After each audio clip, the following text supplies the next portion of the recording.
بسم اللہ الرحمن الرحیم الحمد للہ رب العالمین والصلاة والسلام علی سید المرسلین وعلی آلہ وصحبہ اجمعین۔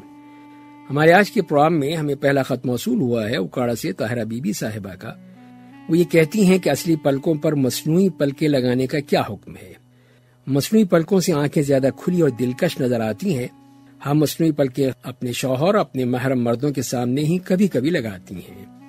اس کے جواب میں یہی معلوم ہوا ہے، اور جیسے کہ مختلف قسم کے علماء نے فتویٰ دیا کہ مصنوعی ناخن اور پلکیں استعمال کرنا جائز نہیں ہے، کیونکہ اس کے استعمال سے متعلقہ جگہ کو نقصان پہنچتا ہے اور ان کی وجہ سے دھوکہ دہی اللہ تعالیٰ کی تخلیق میں تبدیلی رونما ہوتی ہے۔ اور اس کے بارے میں بعض ماہرین کا بھی یہ کہنا ہے کہ مصنوعی پلکیں اور قدرتی پلکوں پر استعمال کیے جانے والے روغن وغیرہ کے بارے میں یہ کہتے ہیں کہ یہ نکل کی نمکیات اور مصنوعی ربڑ کا بنا ہوتا ہے، اور یہ دونوں چیزیں جو ہیں آنکھ کے پردے میں سوزش اور پلکوں کے بال گرنے کا باعث بنتے ہیں۔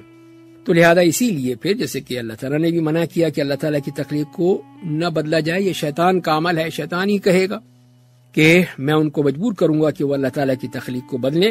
تو لہذا پھر ہمیں اس کا خیال رکھنا چاہیے کہ کوئی بھی ایسی چیز جس سے اللہ کی تخلیق میں تبدیلی رونما ہوتی ہے وہ عمل نہ کریں، چاہے وہ کسی کے لیے ہو، شوہر کے لیے ہو یا محرم مردوں کے لیے ہو۔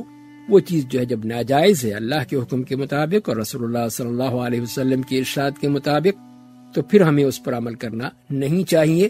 اللہ نے ویسے ہی جو اتنی زینت دی ہے اور اس میں عورت کے لیے جو دلکشی رکھی ہے وہی اچھی ہیں، اور جو چیزیں جائز ہیں اس کا استعمال کرے اور جو ناجائز ہیں اس سے اجتناب کرے۔